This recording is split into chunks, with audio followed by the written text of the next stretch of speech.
Hello students. आज हम लोग ड्रेनेज चैप्टर के बारे में अध्ययन करेंगे। इसके कुछ पॉइंट्स डिस्कस करेंगे आपसे। तो इस टॉपिक के अंतर्गत हमें क्या क्या पढ़ना है इसको ध्यान दें हम लोग। तो drainage basin, drainage system in India, Himalayan reverse, peninsular reverse, ये मेन पॉइंट्स है। इसके बारे में हम लोग चर्चा करेंगे, इसमें देखेंगे। तो फर्स्ट पॉइंट इसमें हम देखते हैं ड्रेनेज। इस टर्म की मीनिंग क्या है। तो the term drainage describes the river system of an area. किसी भी क्षेत्र की जो रिवर सिस्टम है उसको हम लोग अपवाह या ड्रेनेज बोलते हैं। और the area drained by a single river system is called a drainage basin.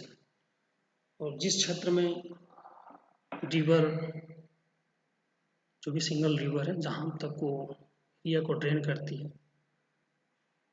Cover करती है, उसको हम लोग ड्रेनेज बेसिन बोलते हैं।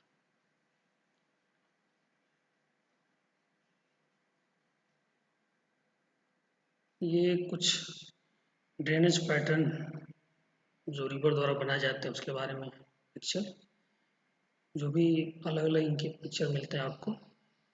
मेनली 4 टाइप्स में देखा जाता है इसका स्ट्रक्चर। ये डिपेंड करता है कि कैसा वहाँ की क्लाइमेटिक कंडीशन है, स्लोप कैसा है, रॉक की स्ट्रक्चर कैसा है।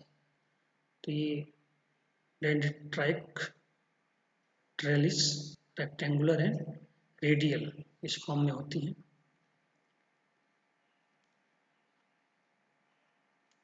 ड्रेनेज सिस्टम इन इंडिया, तो हम इस पर चर्चा करेंगे कि भारत में ड्रेनेज सिस्टम किस तरह का है। तो देखा जाए तो मेनली जो 2 मेजर ग्रुप है में डिवाइड किया गया है। पहला हिमालयन रिवर्स और सेकंड है पेनिनसुलर रिवर्स। इन 2 कैटेगरी में भारत के ड्रेनेज सिस्टम को कैटेगराइज किया गया है। दोनों के बीच जो कंपेरिजन है उसको हम देख लेते हैं between Himalayan and peninsular reverse. दोनों में क्या क्या कंपेरिजन है। तो फर्स्ट हम लोग देखेंगे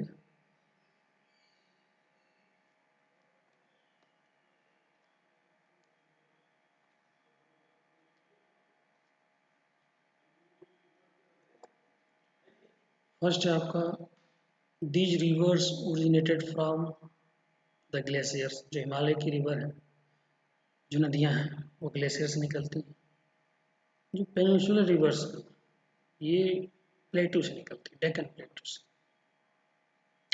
catchment area is very large. इनका जो जल क्षेत्र है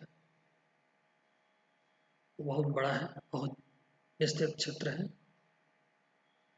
और पेनिनसुलर में जस्ट अपोजिट है, यहाँ पे इनकी कैचमेंट एरिया बहुत स्मॉल है। Himalayan river high erosion activity में इन्वॉल्व होती हैं। इरोजन एक्टिविटी ज़्यादा यहाँ पे होती है कंपेयर टू पेनिनसुलर रिवर्स। यहाँ पे बहुत लो इरोजन एक्टिविटी होती है।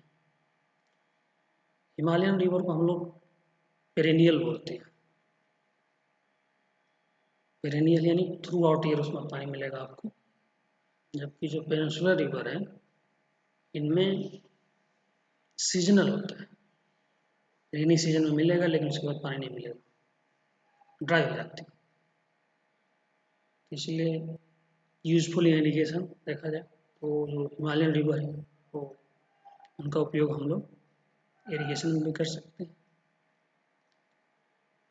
लेकिन जो पेनिनसुलर रिवर है उनका ज़्यादा उपयोग इरिगेशन में नहीं हो पाता, क्योंकि वो अक्सर वो ड्राई हो जाती है। इसलिए इनको बोला जाता है नॉन पेरेनियल।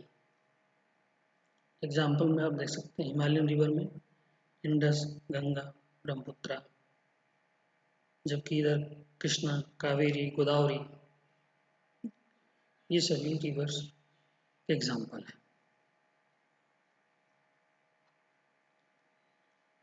और मेन कोर्स ऑफ रिवर तो upper course, middle course, lower course, ये 3 पार्ट में डिवाइड करके हम समझने का प्रयास करते हैं हम लोग।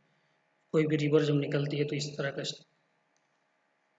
शेप में आती है। ओरिजिनेशन सेंटर इसका है जहाँ वो यंग स्ट्रीम बोलते हैं, यहाँ से निकल रही तुरंत स्टीप, बहुत तीव्र ढलान होता है। ये स्टेज है। अगला स्टेज है मेच्योर स्टेज, यहाँ पे बिल्कुल स्लोप बढ़ जाता है, मॉडरेट स्लोप हो जाता है। और तीसरा इसका जो है वो ओल्ड स्ट्रीम जेंटल, बिल्कुल नॉर्मल हो जाता है और यहीं पे इसके स्ट्रक्चर बनना शुरू हो जाते हैं। ये आप देख सकते हैं इसके अलग अलग शेप। हिमालयन रिवर में देखा जाए तो 3 रिवर्स हैं, the Ganga, the Brahmaputra and the Indus. इन सभी को हम लोग कंबाइंडली बोलते हैं द हिमालयन रिवर्स। तो मैप में भी आप देख सकते हैं।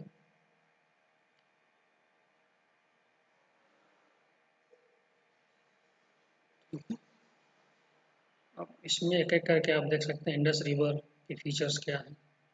तो सोर्स इसका राइज इन तिब्बत से निकलती है, lake near lake Mansarovar, Mansarovar lake के आसपास ये निकल रही है। इसकी ट्रिब्यूटरीज हैं चेनाब, सतलुज, झेलम, रावी, ब्यास। लेंथ 900 किलोमीटर है और इंडस वाटर ट्रीटी 1960 में भारत पाकिस्तान के बीच हुई थी। अगला देख लेते हैं हम गंगा रिवर। ये इंडियन सब कॉन्टिनेंट में सबसे लंबी लार्जेस्ट रिवर है। इसकी फ्लोइंग डायरेक्शन है east through the Gangetic plain of northern India into Bangladesh. और इसका जो लेंथ है 2500 किलोमीटर। और गंगोत्री से फिर ग्लेशियर से निकलती है। तो ये आप देख सकते हैं, मेन फीचर्स आप देख सकते हैं। इसकी जो लेंथ है 2500 किलोमीटर है, लार्जेस्ट बेसिन बनाती है ये Himalaya. Himalayas the Ganga enter the plain at Haridwar. तो जो हिमालय से जो गंगा निकलती है वो हरिद्वार में जाकर प्लेन में आ जाती है बिल्कुल, और आगे जाकर यमुना, सोन, कोसी, गंडक से मिल जाती है। और लास्ट में ये बांग्लादेश में पद्मा के नाम से निकलती है। और जो जो पद्मा रिवर है जब जाकर ये ब्रह्मपुत्र से ज्वाइन करती है। तो देखा जाए तो सबसे बड़ा डेल्टा का निर्माण करती है, इसको सुंदरबन डेल्टा बोलते हैं, with the help of Brahmaputra. तो गंगा ब्रह्मपुत्र यहाँ पे जाकर मिल जाती है, जिससे हम लोग बोलते हैं सुंदरबन डेल्टा। ब्रह्मपुत्र रिवर देख सकते हैं आप, इसका ओरिजिनेशन। तो सोर्स इसका है Tibet east Mansarovar lake, flow eastward parallel to the Himalayas. और ये नामचा बरवा यू टर्न लेती है और इंडिया में अरुणाचल में एंट्री कर जाती है।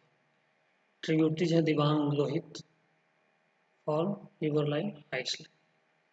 ये था आज हम लोग हिमालयन रिवर के बारे में पढ़ा। अगले टाइम पे हम लोग पेनिनसुलर रिवर के बारे में चर्चा करेंगे। Thank you.